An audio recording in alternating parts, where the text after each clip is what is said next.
Halo semuanya, perkenalkan nama saya Najwa Putri Wijayanti dengan ujung NIM 16. Analisis implementasi standar operasional prosedur pelepasan informasi medis untuk kepentingan visum et repertum.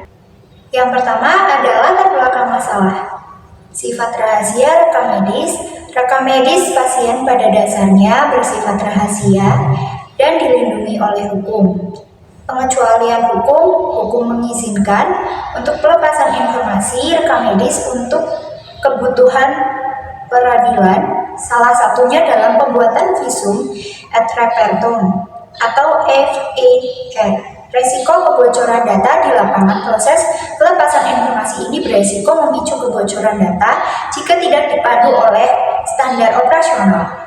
Prosedur SOP yang ketat. Tujuan evaluasi penting untuk mengevaluasi implementasi SOP ini agar privasi pasien tetap terjaga tanpa menghambat jalannya prosedur hukum. Yang kedua, ada dampak bagi Fasiankes atau fasilitas pelayanan kesehatan.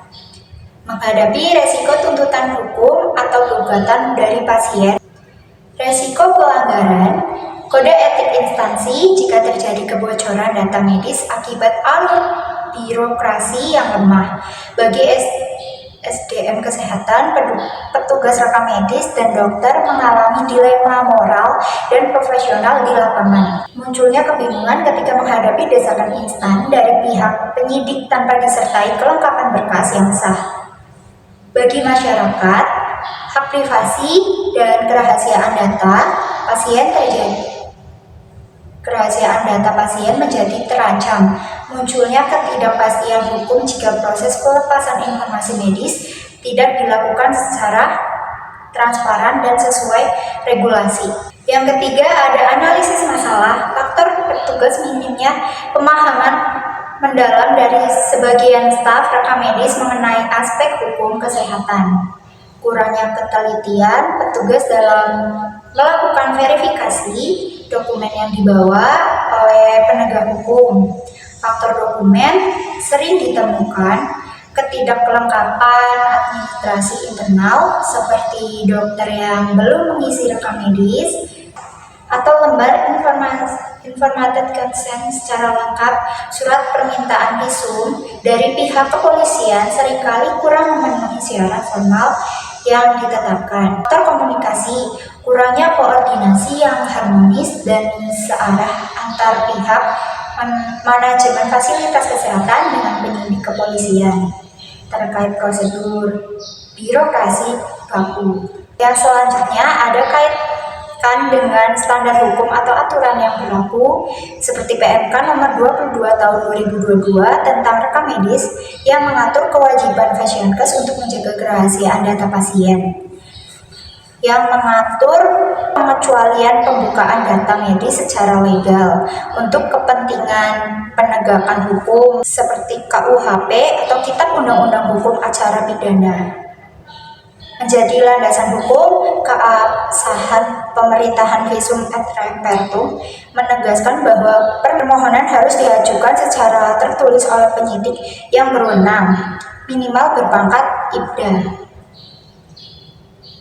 Yang selanjutnya ada rekomendasi peningkatan kapasitas SDM atau mengadakan pelatihan sosialisasi atau refreshment berkala bagi tugas rekam medis dan tenaga kesehatan mengenai hukum kesehatan secara kepatuhan terhadap SOP. Penguatan sistem verifikasi, memperketat sistem verifikasi dan validasi terhadap berkas atau dokumen permohonan yang masuk.